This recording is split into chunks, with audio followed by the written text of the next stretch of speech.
Hello and welcome to the Ellen Made Book Club. Today I'm doing a tag. I'm doing the Christmas music tag by Daniela at Uncommon Reader and Reney at Beyond Books.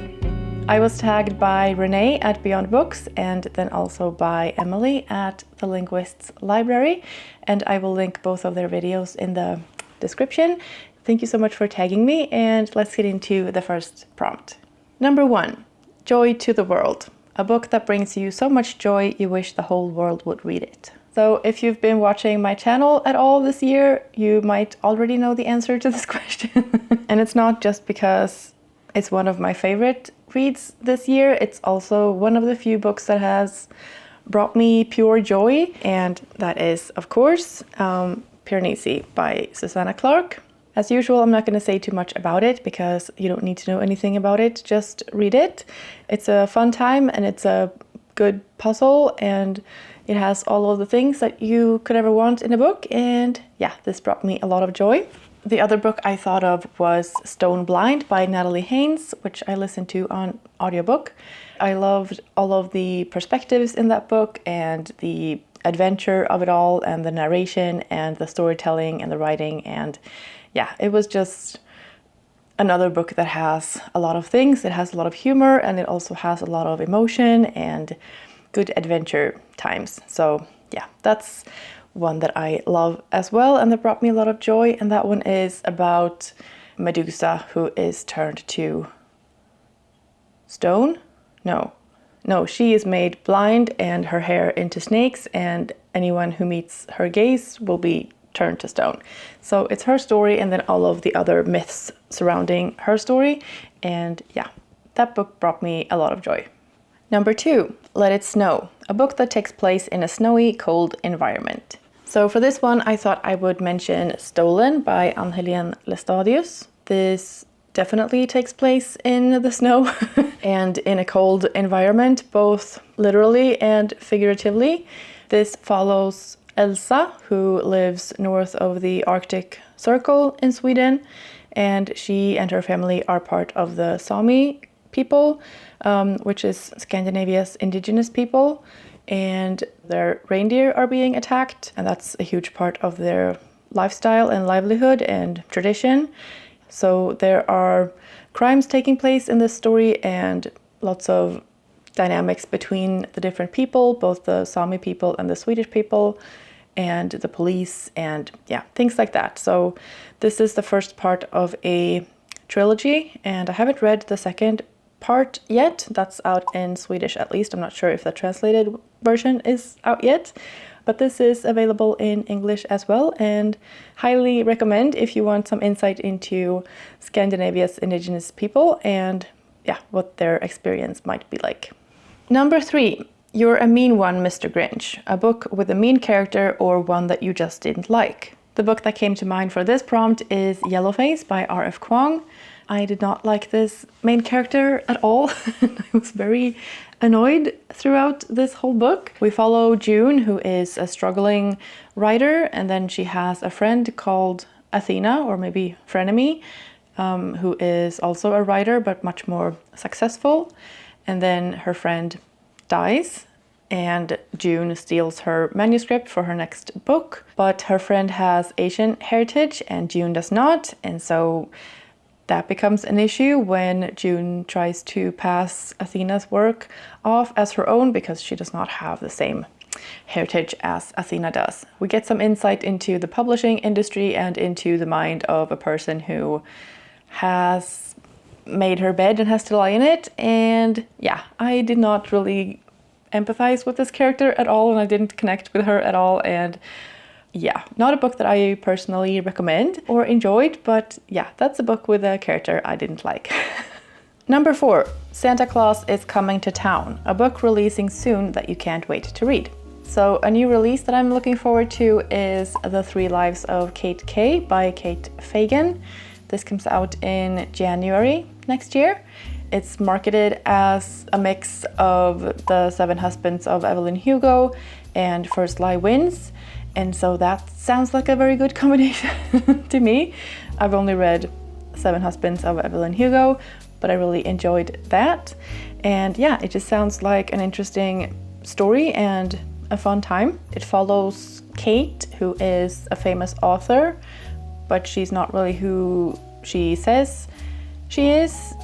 She ran away from something and now she has like multiple identities, or I'm not really sure. I don't want to know too much, I don't think, going into it, but it sounds like a fun time and a little bit of mystery and intrigue and some glamour and some love stories and some adventure and a little bit of a suspenseful story. It's going to be available on my audiobook app. So yeah, that's a new release that I'm looking forward to. Number 5, 12 Days of Christmas, a book of short stories. So for this one, I thought I would mention White Cat, Black Dog by Kelly Link, which I have finally gotten around to starting, at least.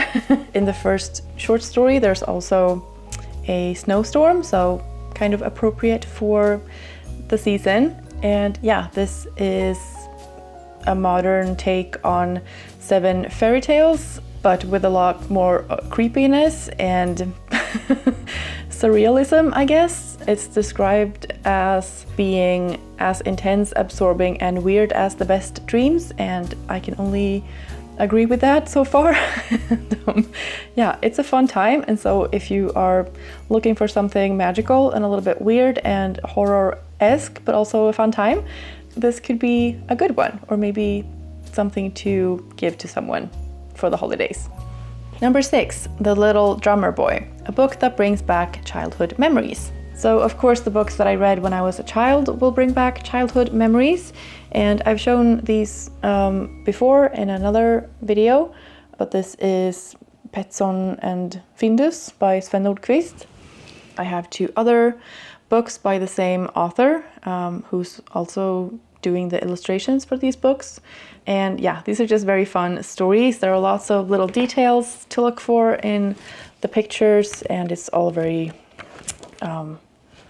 like you can all...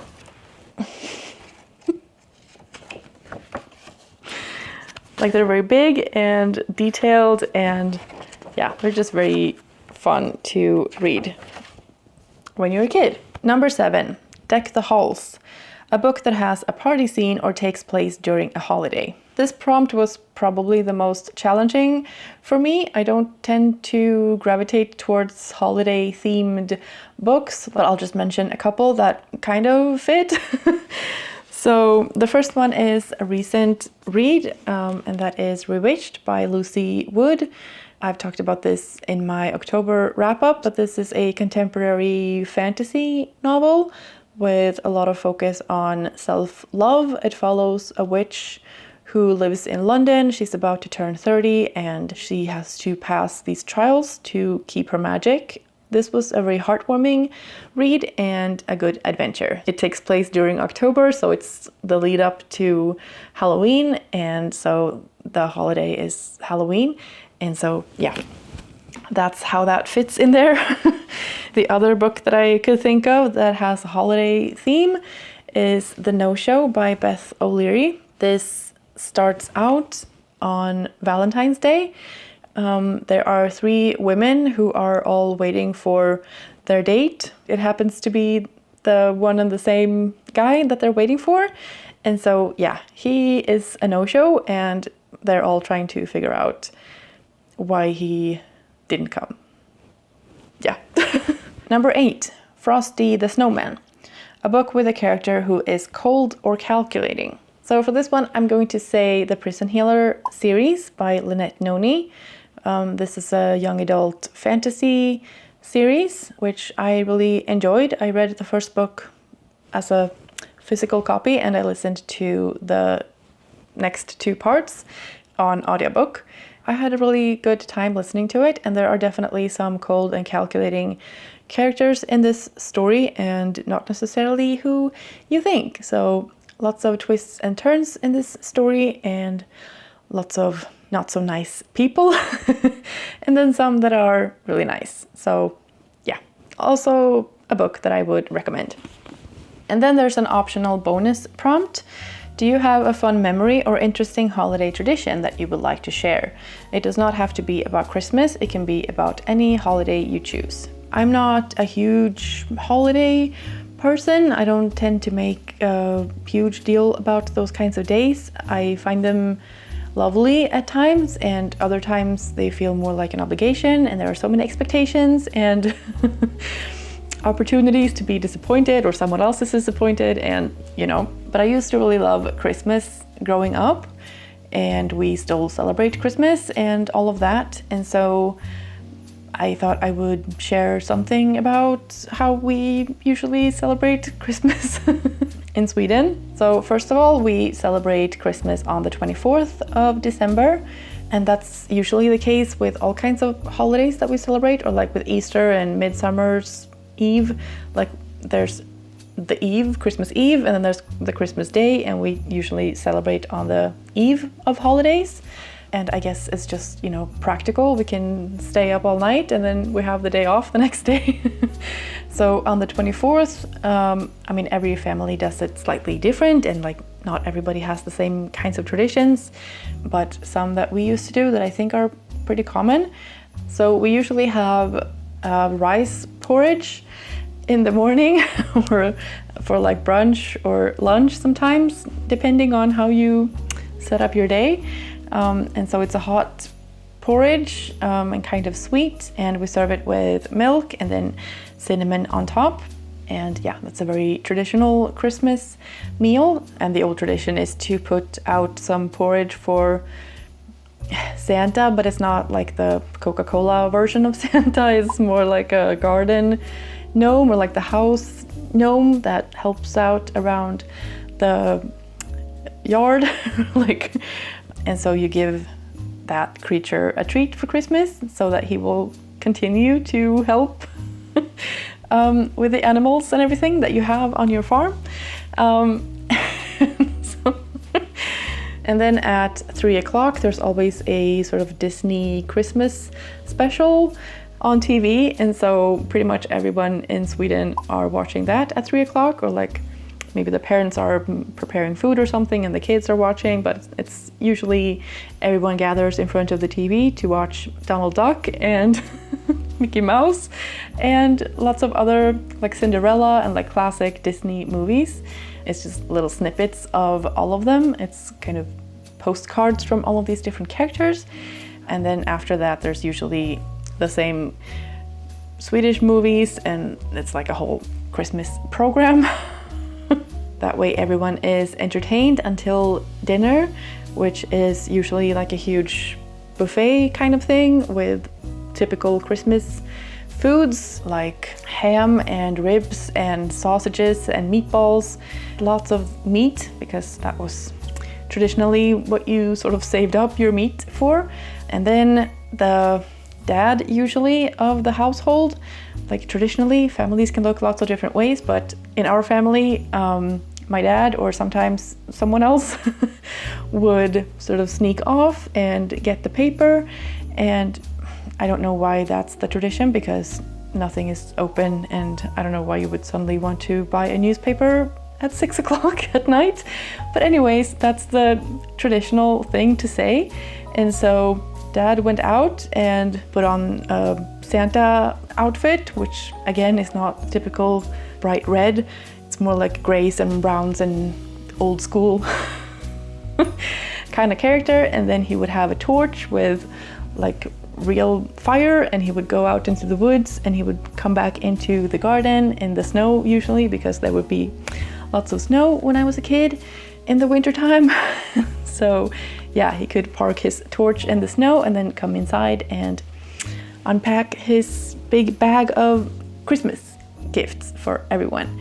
Like I said, every family is gonna have their own little traditions and things. There's also usually lots of mulled wine during the day, or whenever, with almonds and raisins, and lots of candy and fruit and oranges, and yeah, all of the Christmassy things. Now you know a little bit more about how we celebrate Christmas in Sweden, or how we used to do things in my family at least. And yeah. So the next thing is to share the cheer and tag some others. And I'm tagging Kat at Curious Cat, Mimi at It's Mimi Duong, Lauren at Love Lauren, Brindis at Brindis Daughter of Gunnar, Shay at A Book Affair, Gina at The Library Mouse Gina, Laura at The Book Hermit, Melinda at A Web of Stories, Maria Andrea at Books and Bocadillos, Heather at Heather Reads, Catherine at Raspberry Reads, and Bonnie at Bonnie Nicole Writes. No pressure to do the tag if you don't want to, but I would love to hear your answers if you do. Thank you so much for watching. I hope you're having a fantastic day, and I will see you in the next one. Bye. Emily at The Linguist's Library. No, she tagged me in this.